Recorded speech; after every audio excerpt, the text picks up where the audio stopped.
আসসালামু আলাইকুম। আমি ক্লাস শুরু করছি। আমাদের আজকের ক্লাস হচ্ছে আমরা কিভাবে ফ্রিতে ভিডিও এবং ফটো আমরা কিভাবে ফ্রিতে একদম ফ্রিতে ব্যবহার করতে পারি। আমাদের অনেক ক্ষেত্রে আমাদের ফেসবুক, আমাদের ইউটিউব, আমাদের ইনস্টাগ্রাম, অনেক সোশ্যাল মিডিয়াতে আমরা আমরা ভিডিও আমরা ভিডিও কপিরাইট ছাড়া ভিডিও আমরা কিভাবে ফ্রিতে পেতে পারি সেটা আমি এখন দেখাচ্ছি। আমরা অনেক সময় আমাদের ছবি এবং ভিডিও যখন আমরা আপলোড করি তখন কপিরাইট দেখায়। সেক্ষেত্রে আমরা কিভাবে সেটাকে কপিরাইট ফ্রিতে আমরা এগুলো ব্যবহার করব সেই ওয়েবসাইটটি আমি আজকে দেখাবো। ওই ওয়েবসাইট থেকে আমরা কিভাবে ছবি আমরা এখান থেকে আপলোড করে আবার আমাদের ফেসবুকে অথবা ইউটিউবে আমরা ভিডিও আপলোড করতে পারি। ওকে, তাহলে আমি একটি ব্রাউজার ওপেন করতেছি। ব্রাউজারে এখানে লিখতেছি পিআই এক্স পিক্সেবো, PIXA দিয়ে ওয়াই পিক্সেবো.com অথবা পিক্সেবো লিখলেও আসবে, ঠিক আছে। এখন এই যে প্রথম যে ওয়েবসাইটটি, প্রথমে এই ওয়েবসাইটটির মধ্যে আমরা ক্লিক করাবে। এখানে আমাদেরকে অনেকগুলা, এখানে আমরা যে ওয়েবসাইট থেকে আমরা ভিডিও, ফটো, আমরা বিভিন্ন ধরনের ব্যাকগ্রাউন্ড, ওয়েবসাইট, ওয়েলপেপার, ফলোয়ার, ঠিক আছে, এগুলা আমরা অনেক কিছু এখান থেকে আমরা ব্যবহার করতে পারি।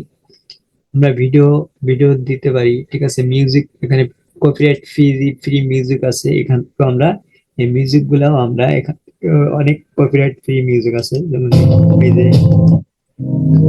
এখান থেকে আমরা ভিডিও অথবা মিউজিক নিয়ে আমরা কি করতে পারি, আমাদের ভিডিওতে আমরা এগুলো দিয়ে আমরা ভিডিওগুলো আমরা ইউটিউবে অথবা ফেসবুক, ইনস্টাগ্রামে এগুলোতে আমরা ব্যবহার করতে পারি। এতে কোনো কপিরাইট দেখাবে না, ঠিক আছে। আমরা এখান থেকে যদি ফটো আমাদের আপলোড করি, এই যে বিভিন্ন ধরনের ফটো আছে, আমরা আমাদের যে ফটোটি আমাদের প্রয়োজন এখানে সার্চ দিলেই সে ফটোটা আসবে। আমি দিলাম হিল, হিল দেওয়ার পর এন্টার দিলে হিলের যে ছবিগুলা, মানে পাহাড়ের যে ছবিগুলা এখান থেকে আসতেছে, ঠিক আছে, সব পাহাড়ি ছবি। পাহাড়ের যে ছবিগুলা, আমি এই ছবিটা ওপেন করতেছি।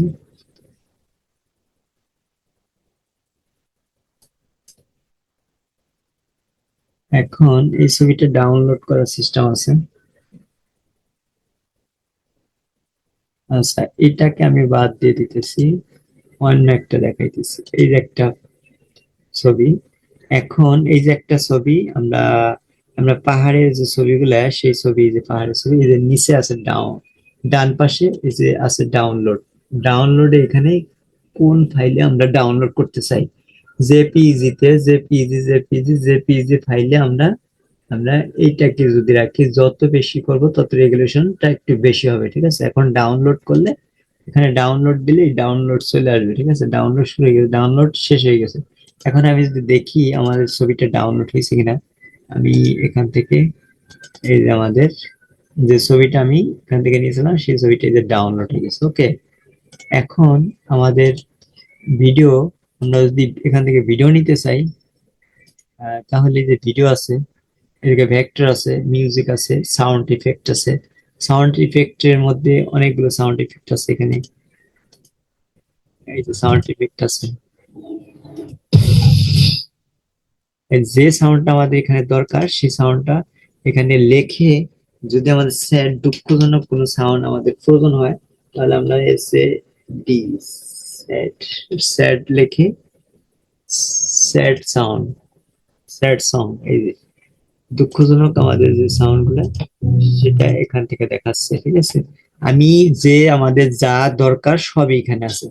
আমরা এই লিস্ট, আমাদের যা প্রয়োজন, আমরা যেগুলো আমাদের প্রয়োজন সবগুলি এখান থেকে নিতে পারি। ওকে, ধন্যবাদ। আজকে এই পর্যন্তই। আগামী ক্লাসে আমি দেখাবো আরো কয়েকটি ওয়েবসাইট, সেই ওয়েবসাইট থেকেও এরকম বিভিন্ন ধরনের ফটো, ছবি এবং মিউজিক, এই ভিডিও, এগুলো সবকিছুই এখান থেকে ডাউনলোড করে আমাদের ইউটিউবে অথবা ফেসবুকে আমরা আপলোড করতে পারি। এতে কোনো কপিরাইট দেখাবে না।